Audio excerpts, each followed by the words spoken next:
Tapi setelah ya kalau misalkan ini tahu sejarah, meneliti, ternyata menarik itu sejarah. Bahkan di atas ada tuh buku Gus Dur, biografi Gus Dur segini, itu tamatnya setahun. Tamat setahun. Karena memang dalam gitu kan, jadi nggak kayak novel karya itu tuh Harry Potter tuh gitu kan. Jadi kalau novel yang karya Harry Potter mah kan dalam 1 bulan cepet gitu ya. Wah ini kan setahun gitu. Karena memang harus risetnya juga harus benar-benar. Peran apa sih Syekh Yusuf itu dalam penyebaran agama Islam di Purwakarta? Ya. Pertama, Syekh Yusuf itu beliau memiliki peran dalam menyampaikan ajaran agama Islam dengan cara ketok pintu, artinya ke setiap rumah. Tapi setelah beliau mendapat jabatan sebagai penghulu atau kepala penghulu, akhirnya lebih luas lagi jangkauannya. Jadi ya tadi dibuatkan sebuah majelis taklim, yang mana majelis taklim ini sekarang disebut dengan alun-alun Kian Santang. Kalau sekarang Taman Pasanggerahan. Taman Pasanggerahan ya. Pasanggerahan. Dulunya adalah Babakan Anyar. Babakan Anyar dan dipakai untuk pengajian. Pengajian Syekh Bayu Yusuf di situ. Karena tidak mungkin ya masyarakat senusantara datang ke sana, tidak mungkin cukup. Tempatnya tidak mungkin cukup. Tapi wallahu alam kalau dengan karomah beliau. Tapi ini ada salah satu hal yang unik juga, ini kayak mungkin entah itu keterkaitannya dengan Buyut Syekh Bayu Yusuf ini. Terus juga mungkin AA selaku sejarawan, mungkin AA juga kenal siapakah itu Abah Suryalaya, terus juga Nangka Berit, terus juga yang di Cigundul itu yang perbatasan Purwakarta Cianjur. Terus ada lagi tuh yang di Majalengka itu namanya Situ Sangiang. Itu bagaimana tuh penjelasannya? Ya sebetulnya kalau misalkan untuk tadi, karena memang Syekh Yusuf itu memang salah satu dari terah Sunan Cikundul ya, dalam Cikundul ya. Nah kesananya jadi Prabu Kian Santang, tapi ada terah juga ke Cirebon atau Sunan Gunung Jati. Namun di sini untuk peran dari Syekh Bayu Yusuf terhadap mengislamkan atau islamisasi dari Purwakarta, islamisasi Purwakarta itu tidak lepas dari ajaran tarekat sufi yang notabene-nya sangat sinkretis sekali. Yang seperti tadi ya. Sinkretis, jadi menyampurkan antara ajaran Islam dengan kebudayaan dan tradisi Sunda. Itu jadi mensinkretiskan. Bahkan setelah saya teliti, akhirnya saya tahu itu sejarahnya bahwa Syekh Yusuf itu menganut ajaran tarekat Wahdatul Wujud. Ya, Wahdatul Wujud. Wahdatul Wujud itu adalah keyakinan atas entitas antara manusia dengan Tuhan, penyatuan. Jadi manusia dengan Tuhan itu masih satu zat, masih satu kesatuan. Hablum minallah, hablum minanas. Hablum minanas. Bukan, ini mah satu kesatuan. Jadi Tuhan adalah makhluk, makhluk adalah Tuhan. Itu ajaran Syekh Yusuf itu ditanamkan kepada masyarakat Sunda yang ada di Karawang, tepatnya di Purwakarta sekarang. Setelah wafatnya Syekh Yusuf pada tahun 1854, itu memang sudah lahir ulama terah dari Banten bernama Tubagus Ahmad Bakri. Beliau itu lahir pada tahun 1839. Jadi mungkin masih balita atau mungkin masih kanak-kanak.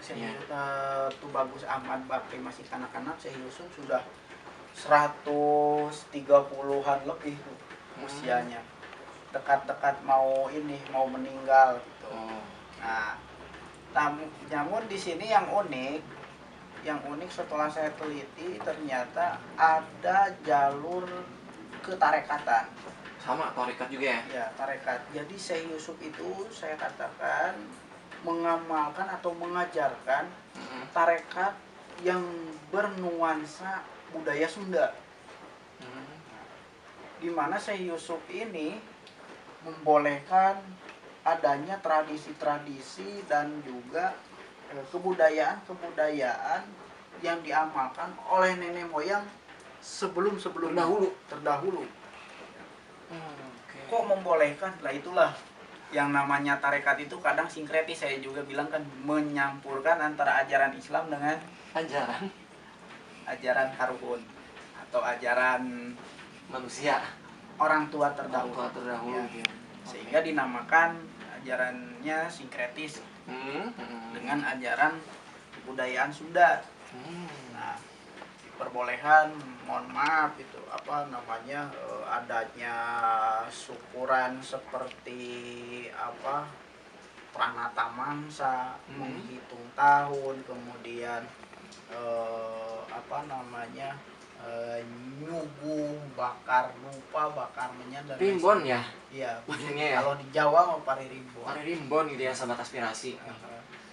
Nah, ini juga yang lebih menariknya lagi itu kan bahwa Syekh Baing Yusuf ini kemarin saya baca beritanya itu dijadikan nama jalan. Ya kan? Nah, ini kan akan selaku pakarnya juga yang langsung terjun ke lapangan gitu ya. Nah, itu seperti apa, apanya ini? Jadikan jalan yang kemarin lagi viral tuh.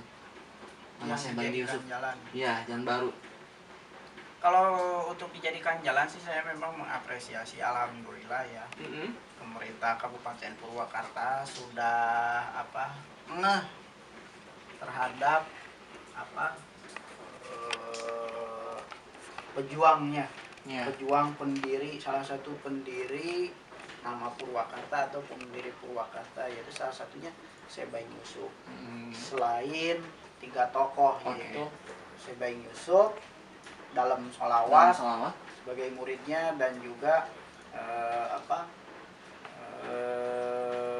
Bhakta Kusuma, Raden Bhakta Kusuma. Ini 3 tokoh ini yang mendirikan Purwakarta. Oke. Seperti slogannya sahabat aspirasi bahwa tidak akan ada Purwakarta kalau tidak ada Baing Yusuf ya. Nah, jadi ini juga zaman saya kecil tuh dulu bahwa Purwakarta itu sering disebut kota santri, sering disebut kota sholawat, sering disebut kota tasbih. Nah, ini pandangan AA selaku sejarawan tentang 3 kalimat itu, pandangannya bagaimana? Ya, makanya tidak aneh dan masuk akal juga. Sepertinya yang melandih itu, yang memberikan landihan kota tasbih, kemudian kota sholawat, kemudian kota satu lagi? Kota tasbih, kota sholawat, kota sholawat, terus sama kota itu kota tasbih, kota sholawat, satu lagi kota, bukan kota istimewa ya sahabat aspirasi ya. Jadi kota tasbih, kota sholawat, kota apa sih? Kota santri. Kota santri. Ya. Baik. Nah, kenapa Purwakarta dilandih? Ada kota sholawat, kota santri, kemudian kota tasbih. Ya, masuk akal karena berdasarkan sejarah, catatan sejarah, Syekh Yusuf itu memberikan ijazah atau amalan ilmu kepada Suryawinata atau bupatinya, atau yang juga menjadi muridnya untuk bersolawat. Tujuannya apa? Untuk mencari titik nol di mana letak dan pusat ibu kota Karawang di Sindang Kasih.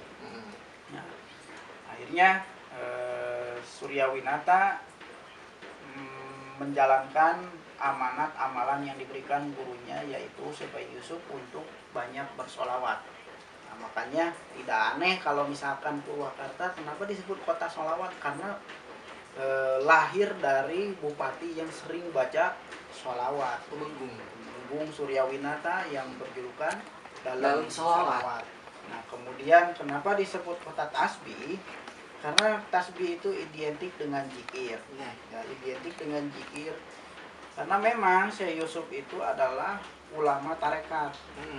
Beliau mengajarkan berbagai macam zikir kepada masyarakat di Purwakarta. Nah, ya, untuk selain juga disebut sebagai kota tasbih dan juga kota sholawat, Purwakarta juga pada saat itu juga ya memang menjadi punya julukan yaitu kota santri, di mana kota santri ini memiliki sejarah panjang ya. Salah satunya adalah ketika zaman Syekh Baing Yusuf mengamalkan atau mengajarkan ajaran Islam, banyak sekali masyarakat Muslim di Nusantara berdatangan ke Karawang, tepatnya ke Purwakarta, untuk mengkaji ajaran Islam kepada Syekh Baing Yusuf.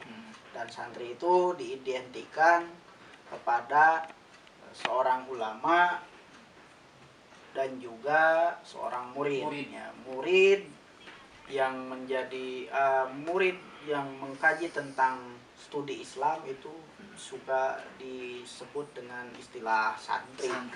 Makanya kenapa salah satu nama di Purwakarta atau landihan di Purwakarta itu juga selain kota tasbih dan juga kota sholawat, juga ada kota santri.